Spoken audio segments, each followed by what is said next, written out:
بسم الله الرحمن الرحيم. إذا وقعت الواقعة ليس لوقعتها كاذبة خافضة رافعة. إذا رجت الأرض رجا وبست الجبال بسا فكانت هباء منبثا وكنتم أزواجا ثلاثا. فأصحاب الميمنة ما أصحاب الميمنة وأصحاب المشأمة ما أصحاب المشأمة والسابقون السابقون أولئك المقربون في جنات النعيم ثلة من الأولين وقليل من الآخرين. Elhamdülillah, Allah'ın tevfiki bir yaxşı niyet bilen üşüpdir. Maksat näme? Öz kembutlimizi jobran etmekçi. Adamda köp kemçilikler bolýar. Bir kemçilik näme? Garnynky. Oň içerden özi gıygırýar şo. Suwsanna, azgynna, yaltananna, yadanna, mirizlenne, sagalanna. İçerden bir ses gelýär. Men gawallym diýen adam. Men suwsaýan diýerdiň. Men azgyan diýerdiň. Men ýadyan diýerdiň. Men uqym diýerdiň. Men uqymdan gannym diýen. Içerdäki bir ýagdaýlar bar, gerek zatlar. Oňa adam zähmet çekýär. Şol bir gerek zatyň biri näme? Insana iman gerek. Ol bir imany ki ony dünýä ahiretini hoşbagt etjek. Şeýle bir iman gadanmaly. Allah'a anam, kıyamata anam, cennete anam, cehenneme anam. Şu alem cehennem şu an neçe milyar insan yaşap ya. Ve geçen zamanlarda da milyar insanlar geçiptir. Ve şolun daşını oranda himmeti için insan için. Şekli zahirinde hiçbir fark yok. Hiç kimde 3 tane oğlak yok. Ya bir adamda 2 tane yürek yok. Ya bir adamda 3 tane ayak yok. Yöne şu Kur'an'da Allah Teala şol adamların dastanını getiriptir. Görsen biri Karun mülkesiptir, biri İbrahim mülkesiptir. Biri Musa mülkesiptir, biri Firavun mülkesiptir. Biri Şeddat mülkesiptir, biri Siddiq mülkesiptir. Biri Abdullah ibn Ubey münafık mülkesiptir, adam Müslüman.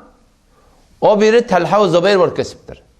Şu adamların amel kerdine fark veren zat näme? İnke mibini halafe Ademen. İnke mibini halafe Ademen. Nisten Adem meger halafe Ademen. Daşından görende hemmete halafe Adem. Adamladın halafına. Emma näme fark var ya şu adamladın amalına. Görsen bir zady var biri gülüpdi. O şu gülüp durulan zady o biri şoňa aglapdy. Näme fark var ya? Bir mescitte de Yolmat Halalyň mescidinde. O zaman akşam namaz okuyacak koltuğuz, müezzin gitti, adan etip geldi.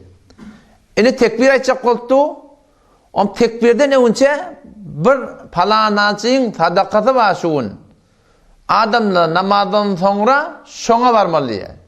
Diyecek bolýa, aytacak bolýa, dil çulaşýar. Yine aytacak bolýa, dil çulaşýar. Yine aytacak bolýa, dil çulaşýar. Oturan adamlar jak-jaklap gülüler.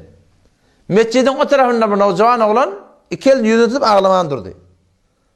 O da ben onu soradım. O milletin güleni belli de umumen millet gülüp ya biri dil çolaşsa hulata bir yağdayı getir derler çıkam jak-jaklap gülüp başlayarlar.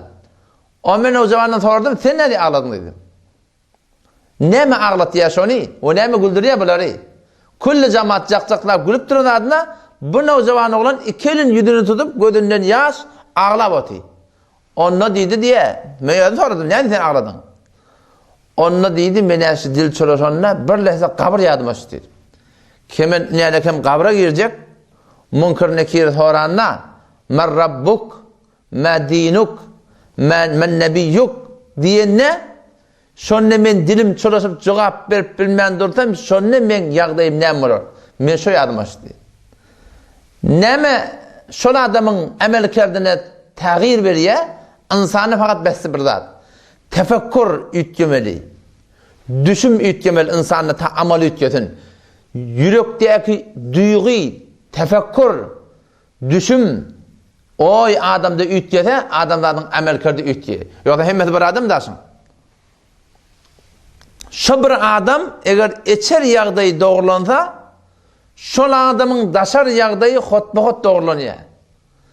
Eğer bir adam daşar yağdayına bi edebi olsa, bet ahlaki olsa, bi namazi olsa, bet hicabi olsa, bi hicabi olsa, sen şunu bil ki şun içer yağdayı doğurdu. Dün bir tane ayarlığını gördüm. Muhammed Emin Ahun Kerem kaptanımda değil, ben orada doğasın bir lehse gödesin dedim. Zırvallı bir kişicik yankı mantav didindan göğünde. O lokan çargat şu şekil veren kıyabandan geliyor. İftihar edip geliyor.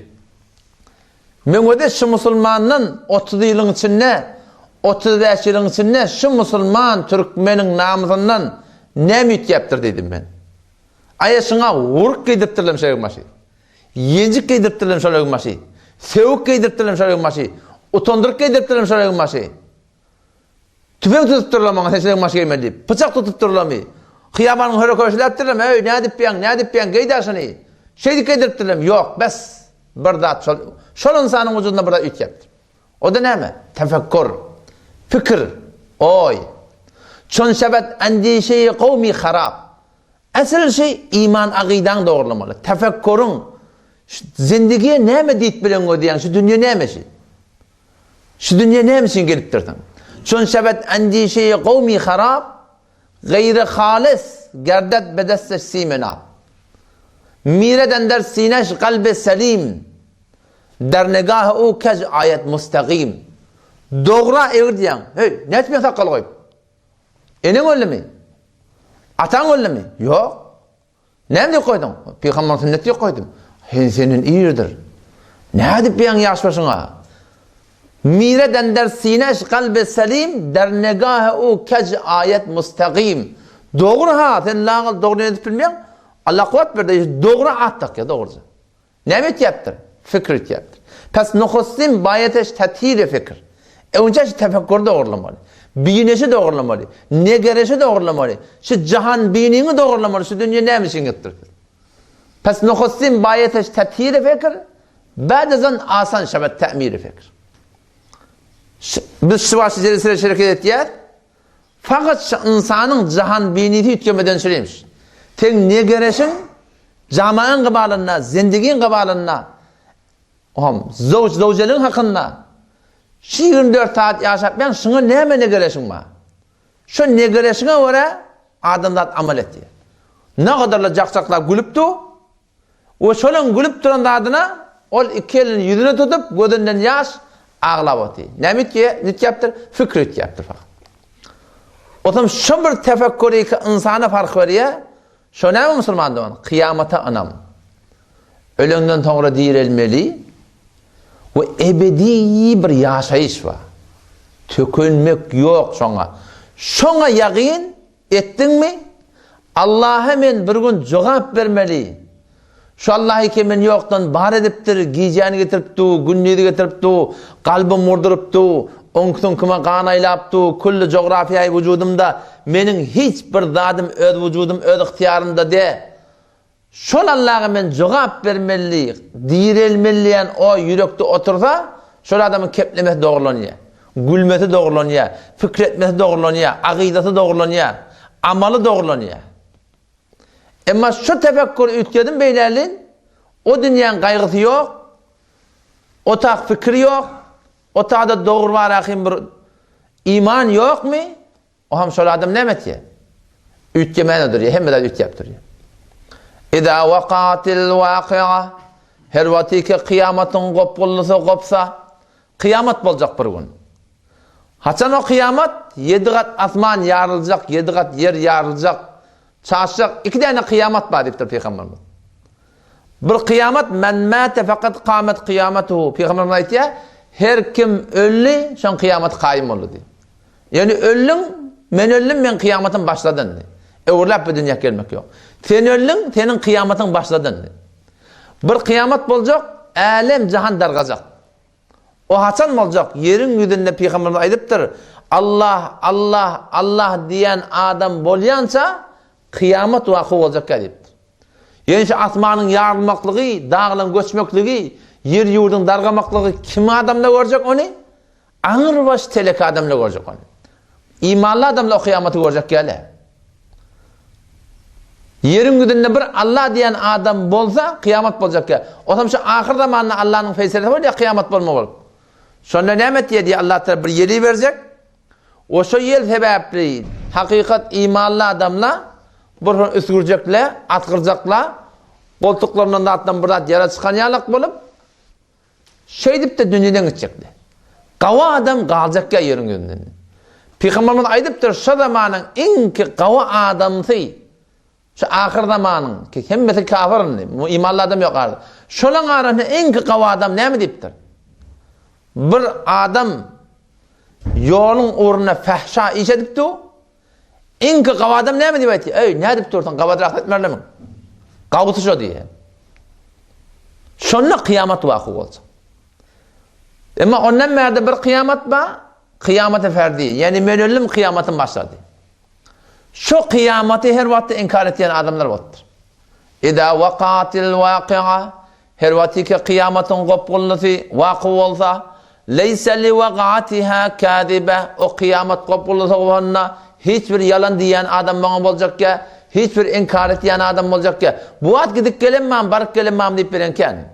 Ama kıyamet bolanla, ölüm başa gelenle, şolgun adam yakin edecek ki ha, inne hakikatmiş diyor o şey. Abduhu bir deyiptir, Abduhu deyip bir dostumuz var bizim Akkıla'da. Sama orada beceriye. Ama bir deyiptir, Abduhu işi çından ölümden sonra direnmemiş deyiptir. O da deyiptir, birçe ölü uğratın deyiptir, o zaman görürsün deyiptir. Birçe ölü uğratın deyiptir, o zaman görürsün deyiptir. Ebi Rezil'il Ukhayli radıyallahu anh ya Resulallah, keyfe yuhillahul mevte? Allah ölüleri ne yapar diretecek diye? Ne yapar dirilmeli? Kuma girmeli?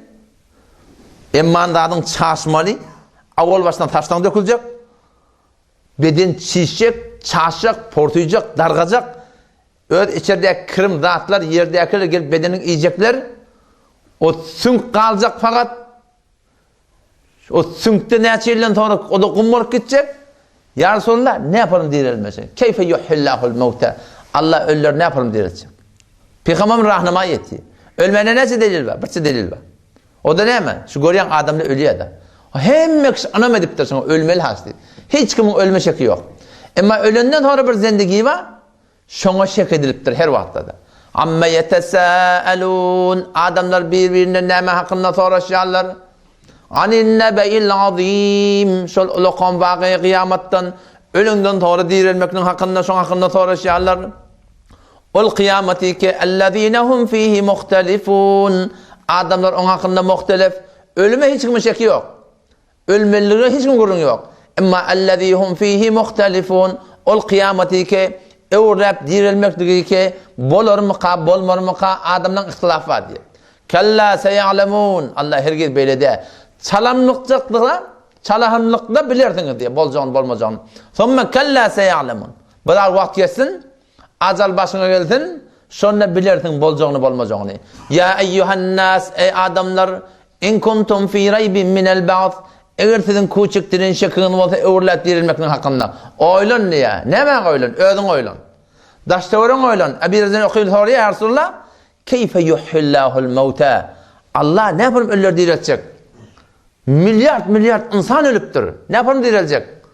Peygamber ayette diye. Ama mararte bi vadin mumhil. Meğerşi derreden, tokoydan, dağın kevuğundan geçmedin mi? Ki o kup kuripati. Yani kış geçti de o da. Elin derre bartan bir tane yaprak taflanak. Ot taflanak. Yanına kuri, karağanı kuri, yılgını kuri, hemmeler kuri.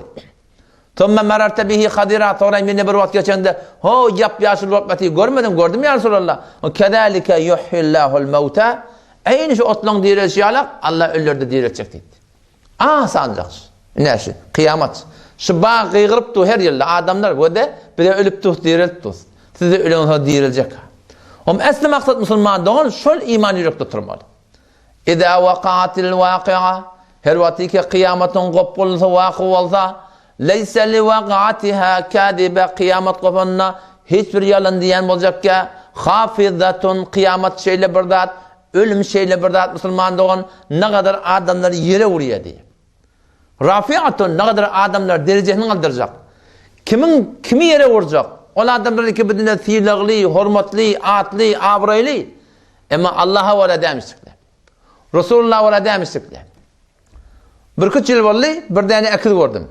Bir nevcevan oğlan 18 yaşında Müslümanın adı sünne ölüptür. Ölenden sonra bir iki saat bir az vakit geçenden sonra kalbi şikafi etmeye çıkarıyor Allah şunu. Değerdeki akın görende hoş tiplerin cabanı şehir desen olacak. Qaraca saç bir gül yazık oğlan 18 yaşındaki. Hani sakalı sıkıntı. Tehde bir rahat dayı yok. Gül yazık oğlan.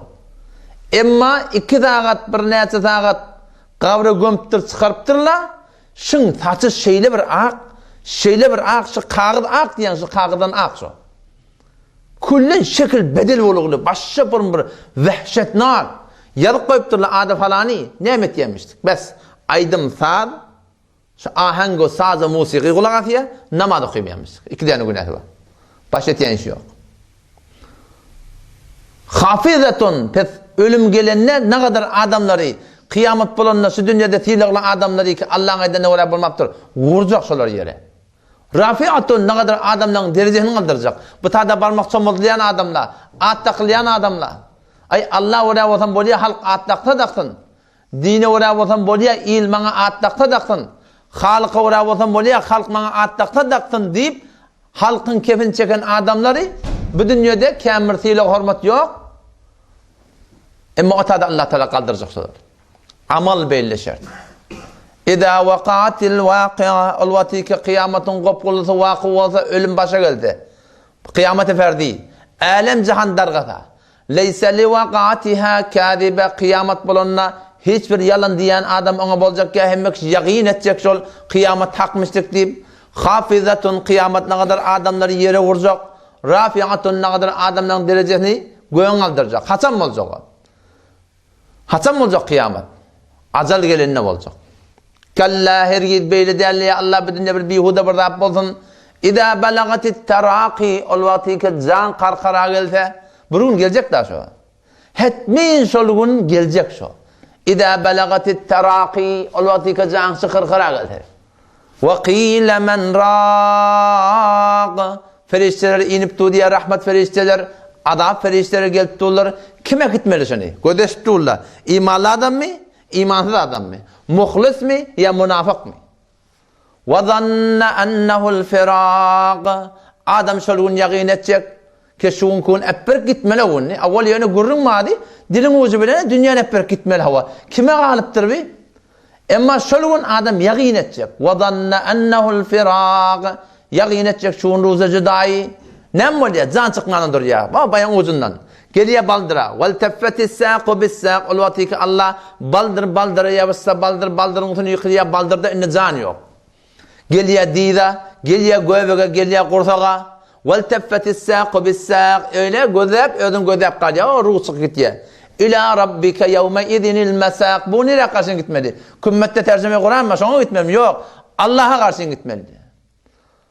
Fela saddaka ve la salla. Vay senin halına.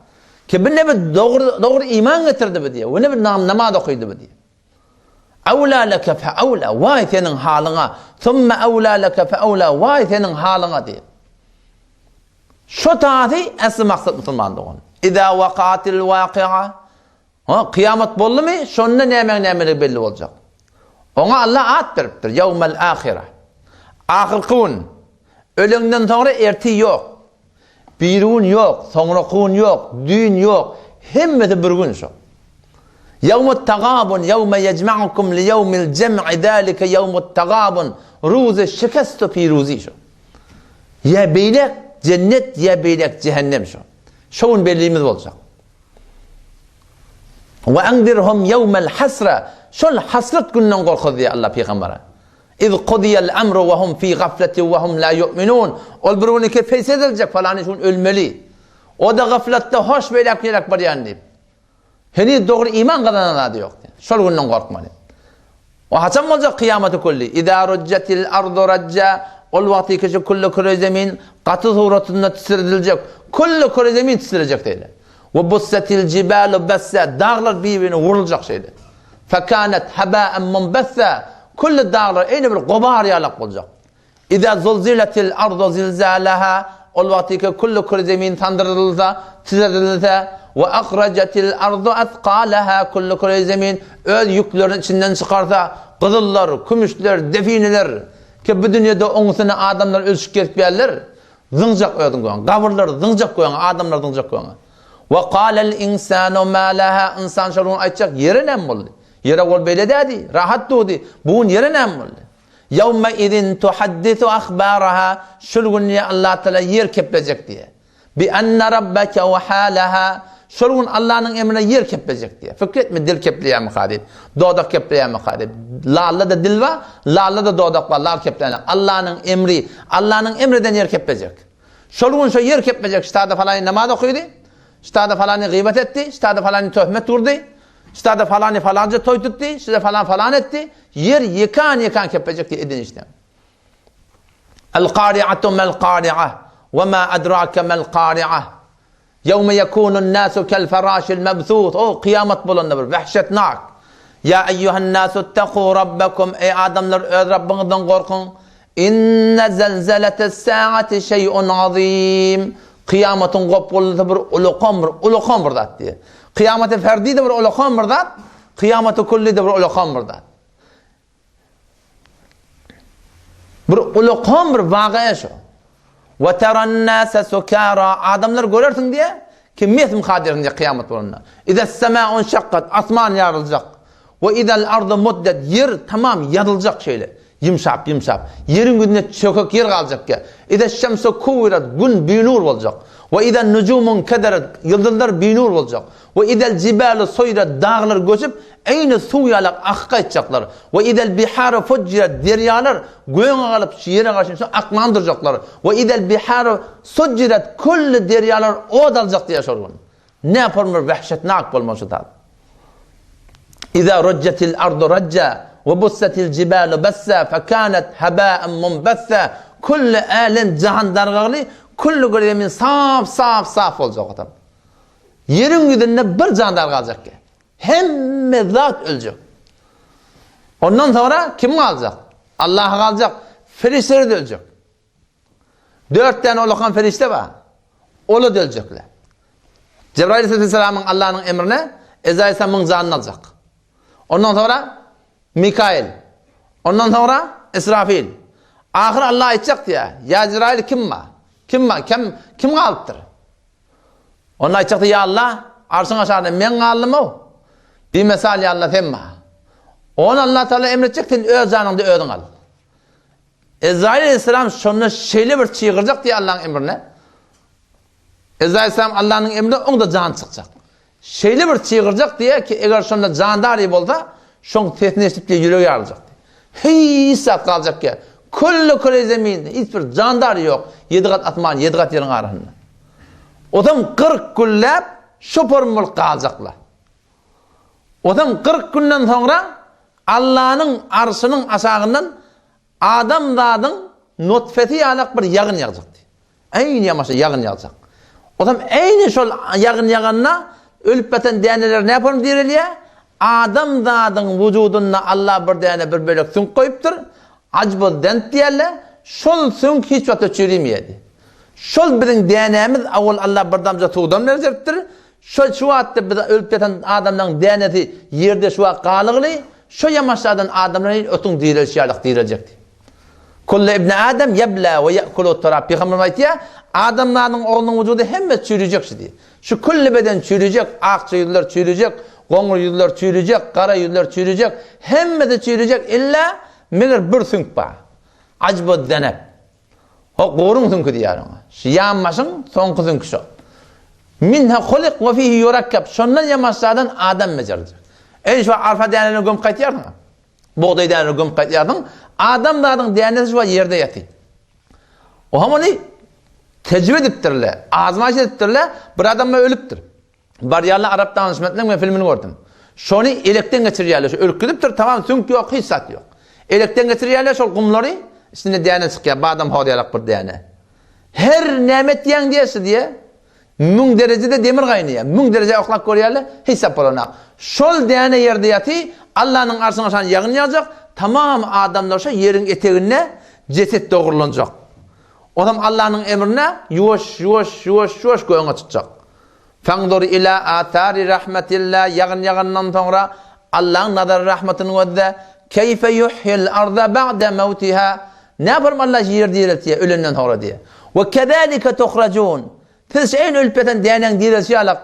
Arfa diyene ne yaparım diriliye? Nar ya qarfa ne yaparım diriliye? Diyenecek. Şu koyuna çıkıyor değil mi? Aynı şaparım sizde diriliye. Ve kezalike aynı şaparım sizde tuhracun çıkarılacak yerden diye. O zaman kelle gayrak karşı adam koyuna çıkıp geliyor koyuna. Hem adamla dirilttu. Her kim burnun uzun olacak diye. Şeyle ne? Görünüyor şey. Her kim öyle gaygıtay. Yüzüm kara mı ka, ak mı ka? Yevme tebyadda vucuh. Yüz ak olsa cennet ilinin alameti. Ve tesvedde vucuh. Yüz kara olsa cehenneminin alameti. Türkmen doğatiye yüzün ak olsun deyip. Türkmen şovunun gaygıtını ettir. Yüzün ak olsun şol gün belli olacak. Bu tadı ak karalıktan peyda yok. Şu tadı yüzün ak olmalı. Kıyamatta başka adamda renk olacak ki ya ak olacak ya kara olacak. Bu tadı muhtelif olacak. O tadı ak olsa cennetinin alameti, kara olsa cehenneminin alameti. O zaman şeyle geliyor her kim ödünün ödeyip, her kim dirilip imanlı adamla Allah Teala ilmaş edirecek. Kull alem cahan mehşeri üşekli olmuş tadı. Avval ahir adam atadan ta ahiri noktayı kıyamet her kim olsa şu tadı gelip hazır olacak. Dünyadan dirilip turanda hemmek şu loktu oryan eneden doğma yalak eyni katni edilsiz şüpherim diye mehşere çağırılacak adamlar. Sonra Allah Teala imanlı adamlara, zenalara ikram edip ilmaş verecek. Yöne başta duranla hemmek şu loktu oryan meydana karşı loktu oryan Hazreti Ayşe radıyallahu anh ya Resulallah detti. Adamla birbirini gözlemir mi? Erkekler heleyleri erkekler ya Ayşe detti ya. Yağdayı bundan kıyın etti. Adam o tada birbirini gözlemeyen yağdayı yok. Cennet cehennem mamla olacak oldu. O zaman sonra Allah Teala ihtiyaçlarda. Ve kuntum ezvacen thalâfe. Siz sonra 3 grup olursanız diye. Bu tada Hanefi'min, Maliki'min, Şafii'min, bu Vehhabi, bu Osmani, bu falan, o Yahudi, bu Mesihi, o tada özel taksim yok. O da cahilinde her gaysını tep koyacaklar. Yöne derkul adamlara ahir cennet cehennem feysele olma oluya. Adamlar ve kuntum ezvacen thalâfe. Siz 3 grup olursunuz diye Allah Teala. Avval grup ne mi? Fe ashabul meymeneti ma ashabul meymene. Destirasiler, hoş abahalı destirasiler olur kim? Nami amal takıl demirtir olan. Cennetilerin alameti. Ve ashabul meş'emeti ma ashabul meş'eme. Destir şefiler. Olur kim? Nami amallar sollerini demirtir olan. Cehenneminin alameti. Ve's-sâbiqûn. Bunlar hem mümin. Sıbıgat alıyarlar. Haydi bir kavu işte. Sahabalar ve sahaba mengde şort bir aşan adamlar. Ulâikel mukarrabûn. İnişi 3 grup cemaat tutardı. Nami amallar takıl demirtir. O defeden ferişleri iğneyerler. Nami amal paylanıyor şunlar. Takılına tak cennetiliği, sollerine sol cehennemiliği. O ve's-sâbiqûn olur dem. Onların asli hakikat Hudaya yakin bendeler olan nami amal takılından. Nami amal başarıdan verecek oturunak. Ya takdan ya sollan. O bir ayette geliyor. Kafirlan, münafıklan, şu dünyadan doğru iman etmedik adamdan ferişleri yüzün görüyorlar Rabbi. Niye de meriyel diye? Min vara'a zahrihi. Arkasından meriyel diye. Mehnaman aldık diye. Ve kuntum ezvacen thalâfe. 3 grup olacak. Onlar nereden olacak anne? Feysele oluyor daha da. Mukarrabun bilen ehli ashabul yemini ho cennete karşı yollayarlar. وَسِيقَ الَّذ۪ينَ اتَّقَوْا رَبَّهُمْ اِلَى الْجَنَّةِ زُمَرًا. O imanlı adamları, nami amalları takılından veriliptir olan. وَالسَّابِقُونَ السَّابِقُونَları, onları sürülüyorlar, ihtiramsıyla hürmet bilen atın üstüne, merkebin üstüne. وَسِيقَ الَّذ۪ينَ اتَّقَوْا رَبَّهُمْ اِلَى الْجَنَّةِ زُمَرًا. Guruh cennete karşı yollayarlar. Hatta izâ câûhâ ta ki cennetin kapısına geliyorlar. Ve futihat ebvâbiha kapısı açılır diyor. Oo içeri ödeyerler. Ve qâle lehum hazanetuha. Ondan ferişteler hoşamet kuyuya çıkacaklar. Ve qâle lehum hazanetuha selamun aleykum, selamun aleykum. Salam verecekler ferişteler. Ne bilin söyleyeyim? Bima sabartum. Dünyada sabrettiniz. Ştada sabretmeden iman hakkı olmuyor. Kefin önüne sabretmedi. Halkın teşniğinin önüne sabretmedi. Namada kayım duracak olan sabretmedi. Hicaba kayım duracak olan sabretmedi. Kıyınçılıksız olmuyor. Selamun aleykum bima sabartum. Sabrettiniz. Udhulul cennete. Varın cennete gidin diye etti. Cennet nezir yerini. Allah tavsif etti cennet. Fi cennetin naim. Duruşun nığmat bulan bağlıklar. Cennet dediği bağlık, cennet. Bağlıklar. Payinterin derece cennetiye şu dünyanın 10 barabarı cennet verecek diye. Kelleğine tıkına. 10 barabar şu dünyanın 10 barabarı payinterin derece cennetiye ne acele olmalı? Ten hesap et. Şankilin vakti ki fezane verdi Amerika'ya asmana gidip geliyor. Asmana gittiye uğruk geliyor. O zaman ondan soruldu de şu fezadan soruldu. Ne maçı defede değildi diye. Ne mehetçine gayl olup olacak. Onun eğer miqyası sal-ı nuri'den ki her saniyede 600,000 kilometre mi şu? Nurun sureti. Şey değil mi şu? Her saniyede 600,000 kilometre nurun sureti var. Yani her saniyede 300,000 kilometre gitti. Eğer miqyası nuri'den de sal-ı hesap etsen gitti. Bir nihayetçin altında asmanmadı etti. Yetip olacak der. Tehzap etçi bir nihayet kahkeşanın içinde Kure-i zeminin ne mehissiyeti var? Şu olakon hallı ustada eğer Davutcan bir tane gılı alıp götürse de şu kure-i zemin şu alem cehannın şu gıl çada yok. Her adama adazığı 10 maraba vermektir. Hissetti Allah'ın mülkünü. Fi cennetin naim. Duruşun nığmat bulan bağlıklar. Tamam cennet bağlık. O Allah'ın bağları nezrede otadı cennette. Onlar kızıllam olacak. Tamam tenaha ederek tayi cennet diye kızıllam olacak. Hemmeti kızıl. O zaman defeyle çıklar şahı berkler var. Onlar kümüşten olacak diye. Ve her bağda bir meyve olacak ya porum meyve olacak. O meyveler ne yaparım olacak? Min kulli fakiyetin zevcan. Her meyveden coft Allah verecek diye. Meyveler ağır goyanda var çırmış var mı? Yok. Ve cenel cenneteyniden cennetin meyveleri yakıncak olacak diye. Haydi meyveden olacak. Ve lehum fiha min kulli semerat. Hemme meyvelerden olacak diye. Fakat daşı alma, daşı portakal. Berden görende var akım beh. Berden görende mevd. Daşı bir dünyanın nıgmatları bilen. Ve otu bihi muteşabiha. Daşın görende mengdeş. Ama içerideki tağım ol başa vurdat diye. Dünyada nıgmatı yenge her azığı ya başlayan azığı başlanganda. Azığı başlanganda ne emet yersin? Doyup uğradın mı? Doymanı uğradın. Taamın lezzeti adalıyor. Ama cennette iyip başladın. Lezzet köpeliye. Lezzete tökülmek yok. Her meyveden 2 porum ve hemme meyvelerden de dolu. Duruşu bilen nıgmat. Her bir nıgmattan. Fi sidri mahlud. Daraktı konar olacak. Cennetin bağlarına tiken olacak ya. Ve talhim mendud. Üstüne koyulan mevd bağlar dolu. Mevdlar üstüne. Ve ma'in meskub. Ve zillin memdud. Ulukon keleveler. Peygamberine aydıptır cennette bağ var. Eğer bir Arap at bilen şon kelevetine 100 yıllap sapsa da şon anıl keleveni sıkılmar deyiptir. Ve zillin memdud. Ve ma'in meskub. Abişarlar her yerden kuyuptu. Bir tesavvur et. Kulle cennet bağlar kıdırlan. Şahıber kümüşten. Meyveler sallanıgıllu. Abişar bu taraftan. Akartular aşağıdan akarlar akıp var ya neherler. Bir neher akıp var ya sütten. Bir neher akıp var ya ballan. Bir neher akıp var ya arak şaraptan. Bir neher akıp var ya saf sade sudan. Hoş mulayim hava. Otada bulut yok. La yaravne fiha şemse ve la zemharira. Kızgın yok, gün yok. Allah'ın nur ve nurani veliye cennet. Ve la zemharira. Cennette tavukluk yok. Merizlemek yok. Dümevlemek yok. Kakılık gelmek yok. Peşev dehret yok. Ölmek yok. Karıymak yok. Yağdamak yok. Yaltanmak yok. Yigrenmek yok. Doymak yok. La yesma'una fiha lagwan ve la ta'thima. Hiçbir bihudegi yok.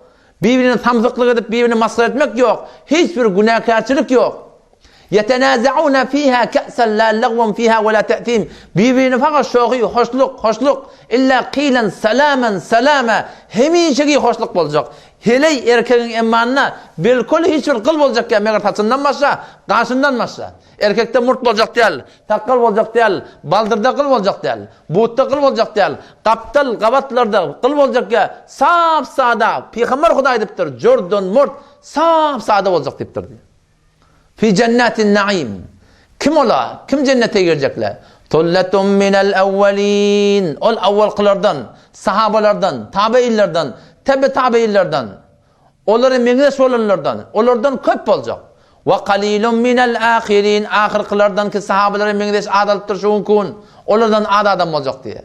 Fi cennetin naim ala sururin mevduna. Onlar otururlar cennetin akarları akbar ya. O bağlarının aşağına avudan tendeliler, mizler, olokon taktlar, yaşıl köpçekler bilen. Tendelileri simhay talayı bilen tikiliptir diye. Her yerde tendeli. Ve mesakinu tayyibe. Olokon kasırlar. Ve nahrun muttar akbar yan tuğurlar. Ve hululun ketide avudan egmaşlar. Bir darak bile bir bağ bile Tuğba diye Allah'a. Tuğba. Şu Tuğba diyen bağdan yüfek çıkacak, ehli cennetin egmaşları şol bağdan bitecek diye. Tamam cennetiyle egmaşları. Ala sururin mevduna muttakiine aleyha. Cennetiler oldu yankı meyillere, tendelilere kaygısı yaklanışıp yatirler, kıyışırışıp yatirler. Muttakiine aleyha mutekabilin. Karşı. Hop, innen hıtmatçı gerek de anne. Ödün olmalı mı? Cennetin neherinden ödün getirmeli mi? İşçek bolanda ödün getirmeli mi? Yok. Yatufu aleyhim vildanun muhalladun. Gül yağacak nevcavan oğlanlar hemişe nevcavan. İza ra'aytahum hasibtahum lu'lu'an mansura. Şibir gül yağacak nevcavan avudan oğlancıklar kişini görende bir pıtrap beten morvarit mi kadersin diye. Nevcavan oğlanları görenle adam yüreğine bir hoşluk geliyor. Şu 12-13 yaşındaki yüzü gözün görende bir kullen abi cevani için vücudunda var. Şu dünyanın gururuna etiyana. Bir abi cevani bir nevcavan oğlanın vücudunda var. Ceryan taptır. Şunu görende adam hoş oluyor. Ve yetufu aleyhim şol güliyacak oğlanlardan vildanun muhalladun. Hemişe nevcavan. Tengdaşına tavaf edip durla diye. Neme gerek sana? Nemeyecektin? Nemişecektin? Gidiptirle akariptirle cennetin akarlarından bir ekvabin cennetin livalları. Ve abarika cennetin küdeleri. Ve ka'sin min ma'in. O cennetin şaraplarından getiriptirle diye. İçmeden çiğim getiriptirle. La yusaddauna anha. O cennetiler cennetin şarabını içenle onların kelleti ağırmaya. Ve la yunzifun. Tamzıklab akıllarını hoşlarını ellen vermeyelle diye. İçiptirini piyan olup o sermest. Aklı uzayına yöne. La keyif edip lezzet tuti. O zaman meyve getiriyorlar. Ve fakiyetin mimma yetegayyarun. Hevat eden meyvan verecekler. Biz mihman maliyat onun bunun evimde bir de mizban öz bar meyvatını veriyor. Ama cennette Allah Teala mizban hevat eden meyvan verecek. Ve lahmi tayrin. O bağlıkta da kuşlan dağıtlan tezi gelip tu. Mimma yeştevun şu kuşlan hayti bir hevat etsin. Şu kuş fakat şu kuş yerin geliyor. Kepter mi? Horoz mi? Ali hekek mi? Kuğu mi? Gaz mi? Ördek mi? Barak mı? O cennetin külü fakat eşare şeyler. Allah'ın emrine kebap bırakacak şeyler. Kavudip cenneti yiyecek, tünkten cüda edecek, Allah'ın emrine yamasın yerine uçuk gidecek diye. Ve lahmi tayrin mimma yeştehun. Fakat kuşun eti de ve lahmin mimma yeştehun. Hevat eden meyvan Allah Teala verecek. Hop, ondan sonra ne mi gerek? Karın doyup durun ne? Piyan olup durun ne? Ne mi gerek? Ne mi gerek? Ayar gerek daha ne? Ayar gerek. Ayalem Allah verecek şu tarzda. Ve hurun ayn. Hur gıyırlar verecek deyiptir. Hur dediği sefit beden. Kulle beden. Ayn dediği çeşme ahuyi. Cenneti vakti hur gıyır görenle evvelin var. Ahirin cenneti Peygamber'in ayettir da men ahirin neferi ki benim ummetimden cehennemden çıkarılıyor. Soğamın çekip durunda mümin muhlismişlik. Yine günahkarçılık barmışlık. Günahı kam olup soğabı az olup cehenneme oklanıptır. İnne şol ahirin cenneti men ummatımdan çıkaracak. Men şon kimliğini bilyen etti. Adı kim? Haydi tayfadan. Onu men bilyen etti. Zihnime gelmeyen şon adı. Odam yankini cehennemden çıkaracaklar. Ahirin cennetin kurumunu. O ham geliye köp adam cehenneme gelip çıkacaklar. Odam olar cennetin önünde birden nehir var. Ona abi hayat derler. Cennetiler şona yani cehennemden çıkan cennetiler şonusunu giyip çıkacaklar. Kulli beden Allah'ın emrine sağda olacak. Termim olacak. Gül yalak olacak. Meğer mağnaylarına bir alamet olacak diye. Şu cehennemden çıkan imanlı adamlar. Odam öyle cennete girenden sonra o cennetiyle öyle adamlara cehennemi diye açık ediyor. Alamet var diye. Cehenneme yanıp biçip çıkan cennetin alameti var mağlayına diye. O cennetiyle cehennemi diye açık ediyorlar. Odam ol cennetiyle ki cehenneme girip cenneti yaptırlar. Ola Allah'tan dua edecek. Allah hemmet da verdin şu alamette var ayırdan. Allah'ın emrine o alametini saram erecek. İndi şu ahirin cenneti cehennemden çıkıptır. Çıkıya geliye berik. Odam cennete girip oraya. Odam şeyle geliye. Odam anırdan ne kadar hıtmatçılar. Falançımın hıtmatçı yankı cennetin onu tepti oldu diye. Evinden peşvaza geliyorlar. Gel birden ne diye yaktı oraya diyor adam. Yaktı olan yankı cenneti tap bir yere yapışıyor diye. Ama hıtmatçıydın o diye ne mi diyorsun? O ne? Şu nur Allah'ın nuru diye baba bilaten otan nurların nuru diye gel diye. Hem evrak var ya, o hıtmatçılığı iki tarafta tepti tutturlar. Hoş, kıyıgırış yalı diye, bizim seydimizi hoş gördün, ne mi giyecek Allah'ın? Haçan neme gödüştür koyan, dua edin, hoş olun ben gelim diye diye. Hop sabit durlan cehennemde. Hoş olun ben geldim. Sonra o tiyli o hormat bilen barcak, bir taktı talayın üstüne oturacak. O hem yankı 80.000 diyene hadım, ellerine bir sihafin min dehab, yankı kızılın kap bilen, gazaba. O cennetin livalları bilen arak şerabından getiriptirler, içmeyen duracak diye. Bunu yiyecek. Hemmesini adam yiyecek, o kadar doymak yok. Her gaytını yiyen önküten lezzettirler. Tökönüye, hemmesi tökönüm hava, kaygısı otuyor diye, bir lehze şıkaptırlan bir tane şeyle diye perde koyan alıyor, arası açılıyor diye şeyle. Anırda bir tane yankı kadımdan hemen gayip oluyor diye. Şöyle o diye bir tane hur gıydı otuyor. Şu hur gıydı şeyle göddeyip, ey Hudday bana odan. 40 yıllap angal kazak, bir nezre odan. Oho, ahir ol, hur gıydın öyle çık diye, ala leke fina min rıgbetin ya Habiber Rahman. Huday'ın doğusu, Huday gelecek kem, ne göddettin de koyadın, göddettirdin koyadın, ne mi? O sen kim diye açık diye. O metin ayalın da, sen men ayalın o. Oho. Cennetin kasiratı taraf, gözün tıkıp duran hur gıydılar. Gözün tıkıp du, gözün senden ayıranak de, ne mi diyten şol. Kasiratı tarafı ayn. Uruben, beter muhabbetli adamlarına, etraba, hemme cennetiyle hur gıydıları, etraba, hemsen nisal olacak diye. Ama hur gıydılara kadar da heliyle narat buluyor adam. Bir de neyem olsam diyerler. Bir de neyem olsam. Ke emthali lu'lu'il meknun. Avadallıkları nezir hur gıydılar. Eyni batırılı yatan morvalit yalak. Morvalit bir adını eşittirse, sedefin içinde morvalit doğrulanıyor bir de eşittir sonu. Odam şu morvalit açılanına, sedef açılanına, şunun içinde morvalit çıkmalı, yeni 50 medik morvalit. Şun yalak hur gıydılar avadan olacak. Umme Seleme radıyallahu anh, o da heleyi de biliyor musun?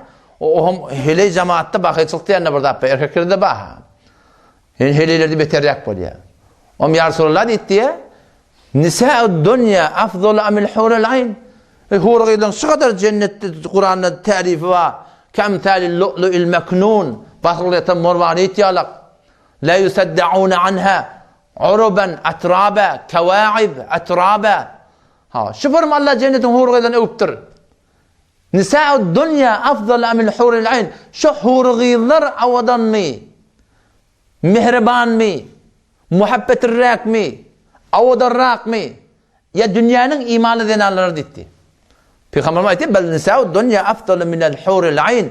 Belki şu dünyanın imanlı denarları o hurgiylardan 70 ming barabar aftarrak bolacak. 70 ming diyeni Arap dilli bir miqyasda sen ming de Ahmet Çeka sen mına yetip bilmersin diyene Türkmen. Yani ming de Ahmet Çekmek de sen ne etsen eda sen şu dereceye yetip bilmeyen diye ayttığı.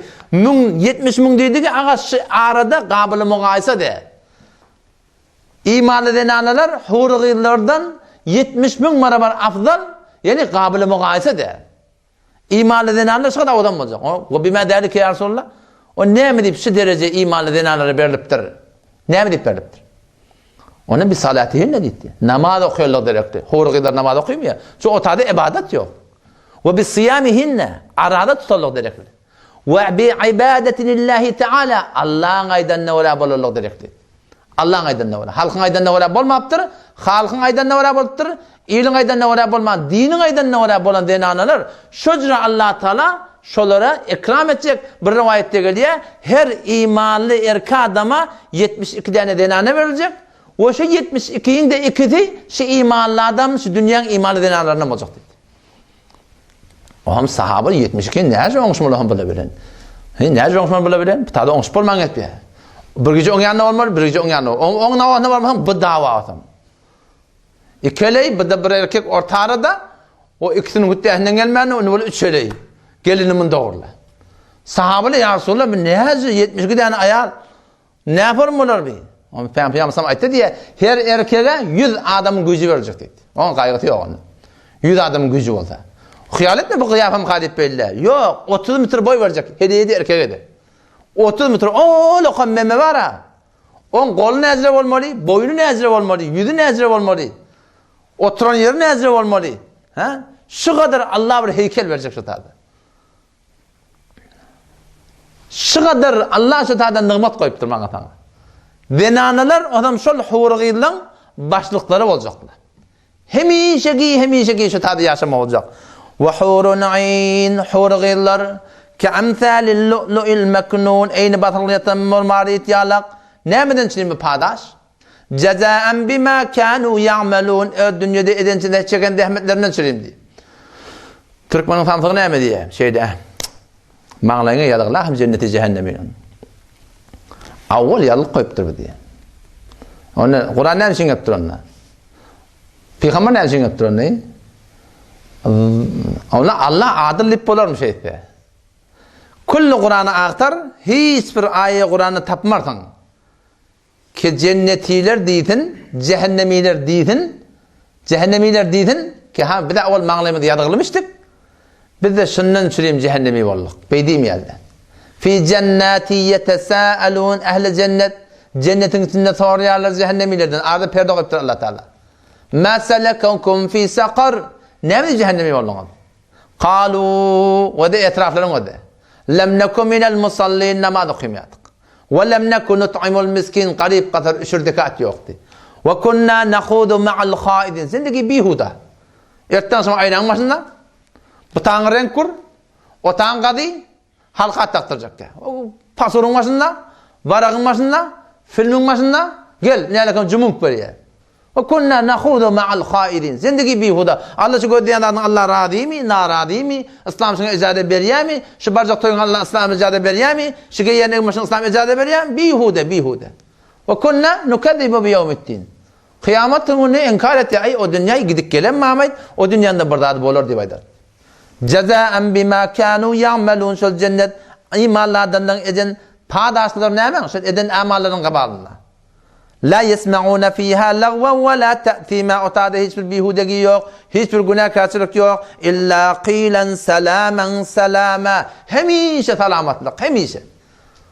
La yebğuna anha hivala. Cennetliler hiç yoktu cennetten evlilik kaydatı gelen aklı.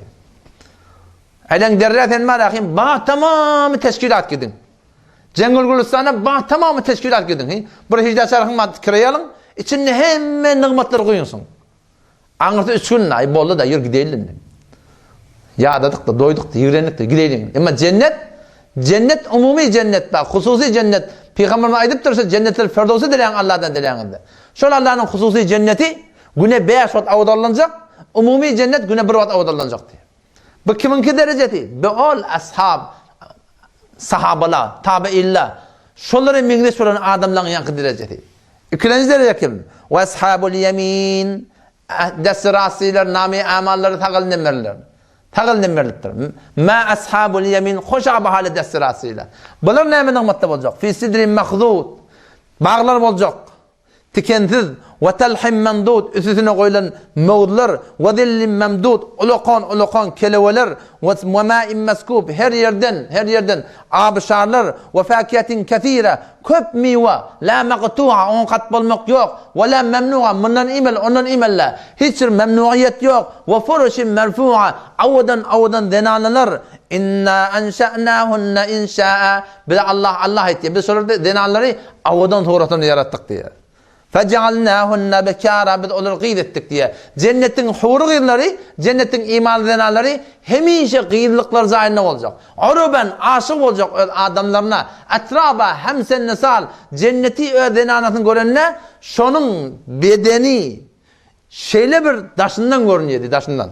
70 tane egmaş giydirilecek, yüfek cennetin egmaşlarından, ebrişemden şon içinden baldır görünüyor diye. Baldırının içinden sünkü görünüyor diye. Sünkünün içinden yeri görünüyor diye. Onda ne lezzet bulmanı Allah bilmedi. Cenneti vakti ki ödenanatın ruderru olanına şonun yüreğinden ödün oraya diye.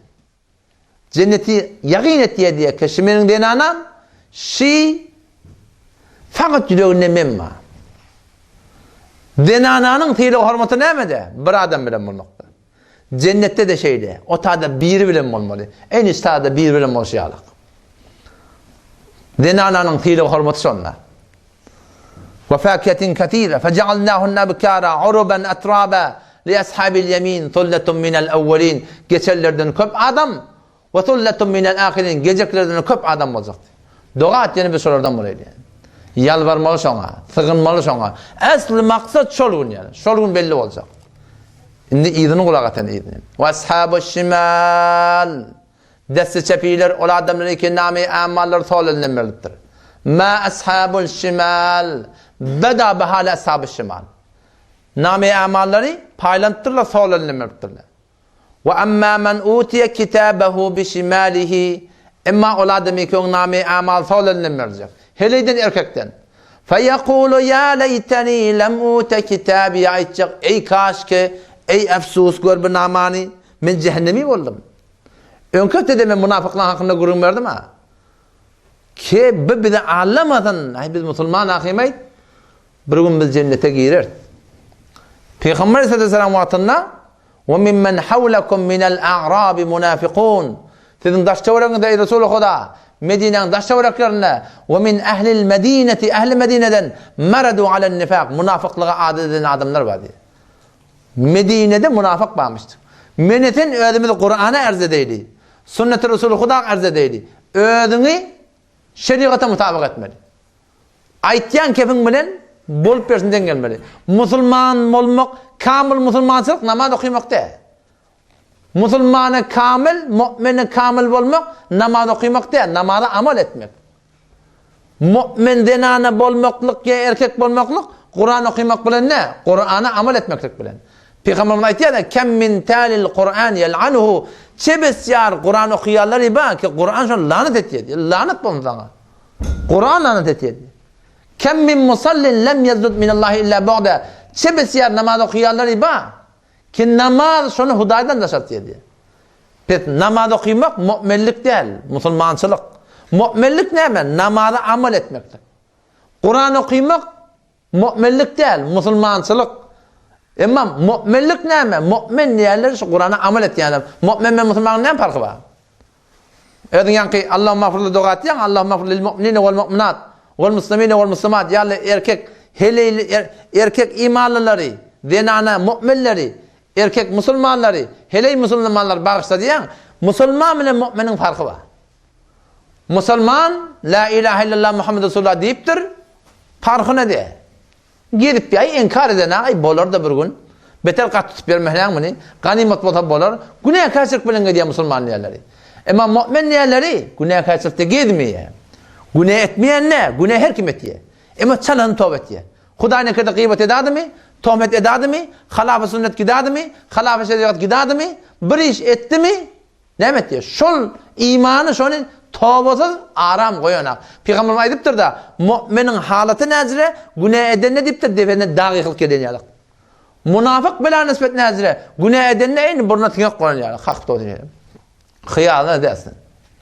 Gorkmaly biz şolardan bolamaýdy. Şuňky musulmanyň şu gorky ýok. Bilen ýagdaý näzire? Oho. Fi samim we hamim. Qızgın yel boljak. Ve hamim, qızgın su boljak. Ve zillin min yahmum. Kölew boljak tüsseden.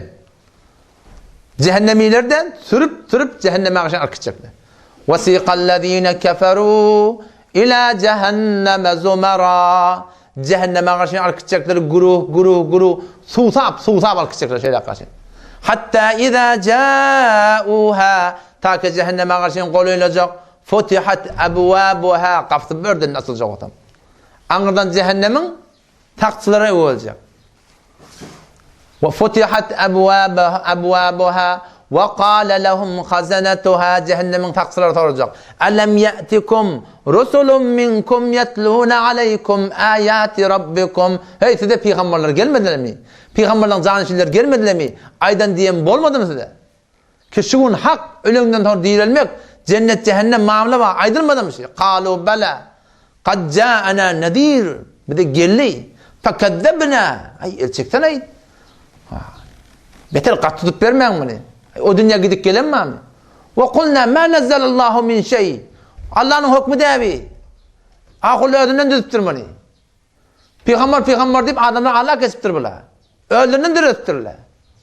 İn antum illa fi dalalin kebir. Afsusi yallanni. Ve qalu law kunna nasma' ey kaşke biz aýdylan kebe gulak atan bolsak, aw naqilu ya aklymyzy işleden bolsak, ma kunna fi ashabis sa'ir. Biz cehennemi bolmardyk diye. Guruh cehenneme garşy barýarlar. 7 tabaga her gaýty tabagasyna garşy gitjek. İnki tabaga hawiye munafıklanqi la ilahe illallah Muhammedur Resulullah deyip de İslam'a yaşamadak adamlar. İnki eteki tabağa karşı gitmedi. Ondan sonra laza Yahudilanqi. Ondan sonra hotama Mesihlanqi. Ondan sonra sakar materyalistlanqi. Ondan sonra sa'ir bir mecus ateşperestlanqi. Ondan sonra cehim bu müşrik kafirlanqi. Ondan sonra en koyanda cehennem günahkar musulmanlanqi.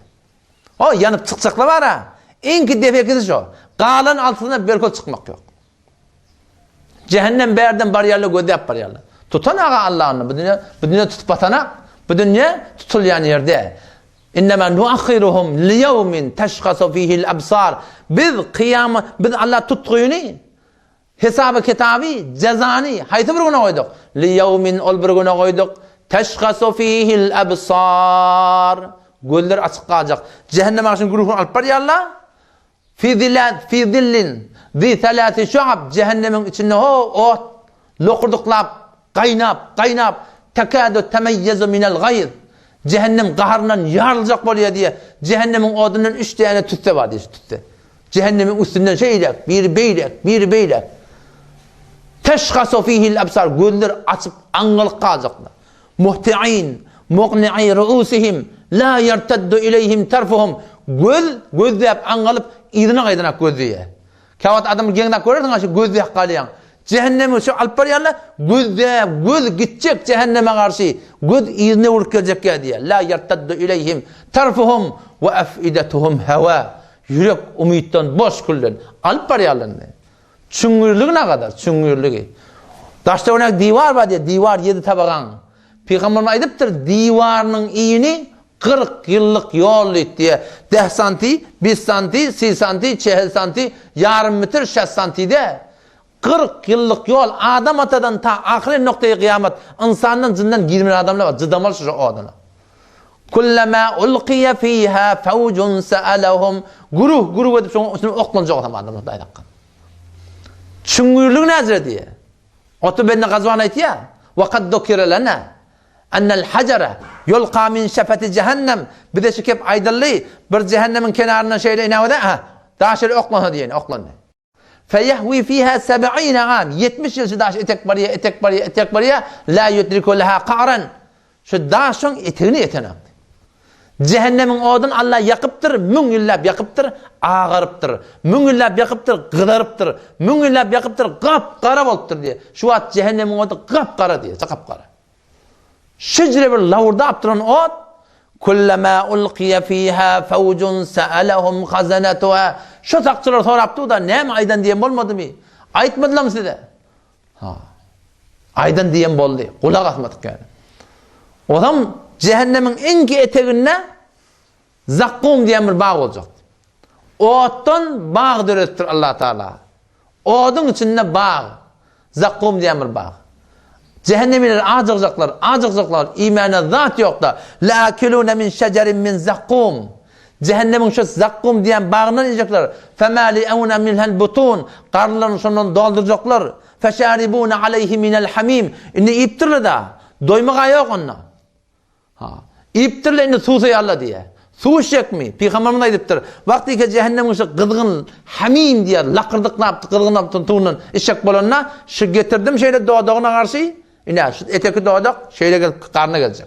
Defeki doğduk göğün alacak. Bir vehşetna kıyafa. Feşaribûne aleyhi minel hamim. Feşaribûne şurbel him. Eyni su tabbeten düğüleyelik içeceklerinden. Hâdâ nuzuluhum yevmeddin. Şitidin mihmaninin diye. Allah etti. Nahnu halaknâkum. Biz sizi yarattık. Felev la tusaddikûn. Sen kabul etmeyen misin diye. Felev la tusaddikûn. Kabul etmeyen misin diye. Şol cehennem evde Huday hakikaten. Ola ne mi cehenneme esiptir? Allah olur zulmettirir mi? Allah olur zulmeden adı yok. İnnehum kânû qabla zâlike mutrafîn. Avval olur dünyada kaygısızdılar. Ve kânû yusirrûne alel hinsil azîm. Günah-ı bozorg şirke ısrarları vardı diye. Şirki bu koda fakat Allah'tan elini çağırmak değil mi? Şirriyaları var ya göz için. Peygamberimiz men salla yurai fakat eşreke. Her kim göz için namaz okuydu Allah'a şirk getirdi. Men tasaddaka yurai fakat eşreke. Şirki bu koda bağla terini günah. Riya da haramda. Haçana çelliyim şeydi bir aşamarsını. Haçana. Temir tarih verirsin ha. Ağa ben falan günlemeli muhlis olacak. Falan günlemeli ağa ben feyser için. Şimdi Huday ola olacak. Canlı'nın haçan içeceğini öyle der. İnnehum kânû qabla zâlike mutrafîn ve kânû yusirrûne alel hinsil azîm. Şu günahı bozuş şirke bak Allah'a şirk getirmekle. Şuna esrarları vardı diye. Yani adam bu kavat riya edaman mı ya da kavat muptala bulamam mı? İnan tövbe etmez. وَكَانُوا يَقُولُونَ اِذَا مِتْنَا وَكُنَّا تُرَابًا وَعِظَامًا اَاِنَّا لَمَبْعُوثُونَ Hem şey diyorlar orada. اِذَا مِتْنَا Evet ki biz ölsek. وَكُنَّا تُرَابًا kum olsak اَاِنَّا لَمَبْعُوثُونَ Bir başına dirilmeli mi? اَوَ آبَاؤُنَا الْاَوَّلُونَ Avul ötellerini çellemiz var. Orada da dirilmeli mi? قُلْ اِنَّ الْاَوَّلِينَ وَالْآخِرِينَ لَمَجْمُعُونَ اِلَى مِيقَاتِ يَوْمٍ مَعْلُومٍ Ayetçileri avval ahir kıyındı. Bari yolunu şol yüşürleyen yere Allah'ta yüşürecek dikti Müslüman. Adam şu tarafını kaygıtmeli. Sizdeki işi. Şundan şimdi getirdim. Qağlanın hemmeti görüyorsunuz. Men oyum, men yurdum, men kızılım, men kümsüm, men falanım. Hemmeti boş görün. Yalan görüyorsunuz. Allah da benimki de alakayım. Adam şu taydan inşallah ne etmeli? Sadece haşi. Gıynatta. Tefekkür etme İslam'ın gıynatta muhadip. Bihter sağda. Bihterin din İslam dini. Sen dünya ahiretin hoşbahtısında. Her bir hukmi kebiriptir. Velev inke göze görünüp duran peyda yok yalak. Sen dünyanın da hayırısında, ahiretin de hayırısında. Ferezden o da yine alakamiz celbabi keşfat tikilip dura. Himmet edin. Elhamdülillah Abdullah Emir'in den anlatayım. Oğlanlardan estim, qavu tikiptir. Hiç saatte yaşay. Yüze kalmak gerekke. Defecinden çargıda oklamalı. Sen nemerini bilip etene. Avvala var akım. Sap sadaqda çargıtta ayırmalı. Gelmeli çıkıyamalarda gördüm millet doğruyun gördüm. Nerede aman canı oğlanlar. Bu da tiki, bunu oğlanlar tiki. Şu Allah'ın hukmu o da çadır. Celbab. Celbab deyin, çadır diyeyim ben. Çadır deyin de vilayetle yadı şey. Ev açık burada. Ona ön taklamak bir iş. Celbab hukmu zenan heleylesin giymeli. O şıbır kızgın mol ya. Kışın günle hürtüklep vermeli. Kızgınna var akım şuforum kızgın. O şıbır uluğun dehmet. Ama ayarlığın sen şey celbabın Allah'ın hukmundan başsa Allah'ın hukmunluğuna görün yok. Allah'ın hukmu olmaktan başsa şundan ne kadar menafet var. Sen ödünden çüreyim. ve başçaki Müslüman doğulun zindigisini süreyim. Ayı pencano Sure-i Ahzab. Fikretmeden ama Allah'ın ayetiyamının celbap koyuyor. Ama Allah'ın kim ağır? Kur'an'ın hükmü. Ayı pencano Sure-i Ahzab. Celabib geliyor. Çadır şu, köynekte şu. Olukon çargatte şu. Ha?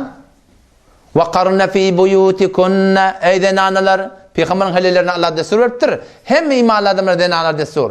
وَقَرْنَ ف۪ي بُيُوتِكُنَّ Ey imanlı denaneler, öd ölünüzde karar tapın. وَلَا تَبَرَّجْنَ تَبَرُّجَ الْجَاهِلِيَةِ الْاُولَى O cahiliyeti kabla İslam şoparım sizi geriye ediniz, şoparım gelmeyin. Ne mi dedik? Yüzünü açık gelmeyin diye ettik. Şuna Kur'an cahiliyeti ula deyiptir. O zaman siz celbabı şu hakkı yenge, sen ödünü olağan peyda. Baştaki Müslüman da olağanı peyda. Ne yaparım? Kur'an'da o da iki tane hüküm var. قُلْ لِلْمُؤْمِنِينَ Ayet imanlı adamlara, erkek adamla kurduğunu. يَغُضُّوا مِنْ أَبْصَارِهِمْ Öd gollerini hep ettirler. وَقُلْ لِلْمُؤْمِنَاتِ imanlı denalara da ayet يَغُضُّنَّ مِنْ أَبْصَارِهِنَّ Öd nigarlarını hep ettirler namahremden diye. Vakti bir denana celbab giyiyor. Hicab İslami'dir ayet bedeni belli olmuyor. Celbab bile belli olmuyor. Her nece giyin koynak giyiyor onca aynı tutmuyorsun. Celbab Kur'an niptir celbab tiptir. O zaman şunu giyip de yüzü örtülü olanına avval Allah'ın hükmü ne mi? Erkek adamlar gözünü saklamalı. Vakti ki bir denane geliyor camiada celbab yok evinde bela nispet ona ödün meylettiriyor. Şu denanen celbab giymesinliği köp hanavadanın dargamaklığına sebep. O ne mi deyip? Erkek adam görüyor. Görüp de yürü geçiyor. Şunu bilen aşnayı hayı nameşru tafılıyor. Şunu bilen dusi hayı nameşru tafılıyor. Camianı şifesade çekiyor Müslüman'da. Vakti bir denana şu celbab giyiyor. Şu Allah'ın hükmü yürümekliğine erkek adamlara böyle kömekşi. Çünkü erkek adam avvela öyle hefazet nazar etmeli. Burada hefazete nazar edip bilmese ne mi oluyor? Şu denane kömek oluyor. Şu erkek adam ne mesin? Güneye karşılığı müptela olup da başka bir bilen babı halaf ve şer edusi atmasın. Hanavadan çağışmasılığının sebepsiz. Bir denane o bir denane ayette sen ne çadır yiyip verdin? Yamır yakıtlar gurun açtın beter avadan gurun. Ahir sözde menden şunu alın yani. Bir denana çadır giyip bir namazhana vardım diye. Çadır mı vardım diye. O denana diye bir de oti diye bir evin bir orne. Ya namazhanan bir orne. Adam şundan namazlığım yadım diye namazımı okuyacak oldu diye yankı diye bir tane metale okut diye. Ne etip yan karadat ki. Sallam tecem olup yüzünü örtüp kıyamet da olup versin. Şöyle go dedim diye. Men bile mi dedim diye. Onunla hava sen bile neydi. Ondan sonra siz benim gurrun ettin etmedin dedi. Oh, kadim Peygamber'in vaktindeki adamla yalak. Ne edip yani? Asr-ı Hacer. Şuforun burada hep olur mu? Onu dedim diye. Ki benim hicabım raayet etmekliğim, celbab giymekliğim senden süreyim dedim diye. Bir form oldu diye. Menden süreyim. Hava senden süreyim. Ondan sen tatırlın mı? Hava ben tatırlım. Ne yaparım adamın buna aşina oldum. Onunla falan yedik vardık. Toyda tommakta burada hatta birbirini gördük. O şoförüm aşina olduk. O şoförüm dedi diye biz izvac ettik. Hop, pek senin aşinayın ne bile masraptır? Bir denana, bir erkek birbirini görüptür, sonra masraptır dem hava. O sen ne mi kararın ma, etimadın ma, sen adamiyana dedim diye. Ki şol başka bir hereyde görüp, onu da hevat edip, ha? O böyle onun da yine gitmedin etti. O birbirine söz verdik etti. Söz ne mi etti? Garizan bayarına, nefsin bayarına, şeytanın bayarına söz yaraşıyor. İn hem adamlar meğer nikahda söz vermeyiptir mi? Bana söz yaraşmıyor dedim diye. Biz göde dedim diye Allah bana hükmediptir. Namahrem göremde gözüm ete oklap benim celbab giymeli. Şimdi benim celbab giymekliğim senin hanımın, senin hanavarın zindiginin çağışmasızlığına sebep. O necret etti diye sen görüp adamın bana aşina olup dursan men ne var hem yüzü gördüm açıp her form olup da hiyavanı girsem sen adamın beni görse avval seni görüp sen söyüptür. Beni görüp de beni söyse ayet senden tavuyerim ya tavuyerim dedim diye. Bir durdu diye adam. Hakikat söyledi. Pes celbab giymeklik hanavadalın çağışmasızlığına kömekçi. O denanan da ödü. Denana bir keramatı var. Aynı bak kızıl, kümüşü bir qavdan qavuyada taklanıyor da denanan qavlığı izzati, avrayı, hurmati, tilağı şunun örtkülü bolmak onda. Omar aytdı diye men şu kızgınna derlep jelbap dip beren adamın öyle koynak bu da defetinde kızgınna men defetinden çalga dörtünüp şunu harı köylep bu defenden var kim sen nefesinde degip tu yüzün derlep tu men şu dehmedi tahammül etyen nemeden çinim seni musulmanın kanı vardı çaşmasın dedi. Men şunu bir eletçi dedim Allah'ın hükmünden başka. O menin de öz zindegim şibren mesun aliya herkese nakes bila nispet yolun onu geçip barayakam menin avadallığımdan susaydı bilmeydi. Ankara'dan görende celbaplı geliyor da bir erkek adam şeyle de şu var. Görende şu şahsiyet dindar hele. Eğer yarım metre aramı olsa bir metre yarım metre kap taraftan geçiyor şu an. Huday ne kadar bir ihtiramı olamam deyip. O zaman şu dayda ma doğrulam inşallah Teala himmete değilin. Allah tevfik verdin. Allah da dünya kılın abad etsin. Dehmet çeker öz hakkımızda, hanım adam hakkında kitap okuyul birdeş. Şu kitap var şu kitap. Kur'an. Tercüme-i Kur'an alın. Kitap okuyun. Sünnet-i Resulullah verin yaşaylı. Allah'ın aydemine yaşaylı. Peygamber'in aydemine yaşaylı. Biz 4 saat dini oraya yaşaylı. Günah etmeyen yok. Günah ettik mi? Yani istiğfar değil, tövbe değil. Allah Teala mehribandır. Ya Erhamer Rahimin, Ya Erhamer Rahimin, Ya Erhamer Rahimin. Allahümme salli ala habibik ve sürük Muhammed Mustafa sallallahu aleyhi ve sellem. Adede halkik ve rida nefsik ve zinnet arşik minel kelimet. Ya Allah, nasıl edilen ya Allah, fadlıklarını kabul et. Ya Allah, evet muhabbetini, Resulün muhabbetini, dinin muhabbetini ya Rabbi'den yüreklerimizi cahilleştirever. Ya Allah, şifani dünyadan bizi, oğlan uşağımı diye, adamıyım, zinanalama. Hemmecem Ya Erhamer Rahimin, öderin imam Rabbim'in tevfik buluver. Ya Allah mehribanın, sen ihsan ettirin, bizi halk ediptirdin. Ya Allah ihsan ettirin, ihsan bizi musulman dünyaya getirttirdin. Ya Allah ihsan ettirin, ihsan ya Allah tevfik verdin bizi. Şiceresine şirk edip ya Allah sen kelamın hem kelam olmakla. Ya Erhamer Rahimin, illimi serit doktorgahı ya Allah. Sen hidayet edin, hidayet edecek deyiptirin. Ya Rabbim, ya Allah'ım sen hidayet et bizi. Hakkı hidayet edin ya Rabbel alemin. Bir de olgu oylandır baştaki Müslümanlara. Allah ulil Türkmen serhat çağışıqlı. Ya Allah hicab ellerini düğüdü, namus ellerini düğüdü, gayrat ellerini düğüdü. Ya Allah şimdi bir yerden başlamalı. Ya Allah şu baş yerler birilerine aylandırıyor. Ya Allah baştaki Müslüman doğrulan Allah. Din diyanına gelmekten tevfik verir ya Rabbel alemin. Ya mucibet davat, ya semiyan alim. Dini bizim aramda dikelde var ya Rabbel alemin. Uyutlu, hayali, hicablı denarla çıkar, baştaki denarla yerle orgu oylandırıyor ya Rabbel alemin. Ya mucibet davat, ya semiyan alim. Ya Allah belgili adamlar var, ya Allah belgili asanda var. Öysüz adamlar var ya Rabbel alemin ya Allah öyle olmaktan asanda var. Ya Erhamer Rahimin ölülmeyen köp cavanı olurlar, sıkmayatan köp kıyırlar ya Allah. Mehribanın ya Erhamer Rahimin önün asana var ya Rabbel alemin. Ya mucibet davat ya Erhamer Rahimin. Dınnar niyete Müslüman doğrulamız. Ya Erhamer Rahimin. Ya Erhamer Rahimin şuran azad edin. Ya Allah'ın asana edip öyle yoluna gelmekten tevfik verir ya Rabbel alemin. Allahümme nefavvida umurana ileyk umur dünya vel ahire. Fatira semavat vel ardı ente veliyuna fid dünya vel ahire. Tevaffena muslimin ve alakna bisalih. Rahman kârim.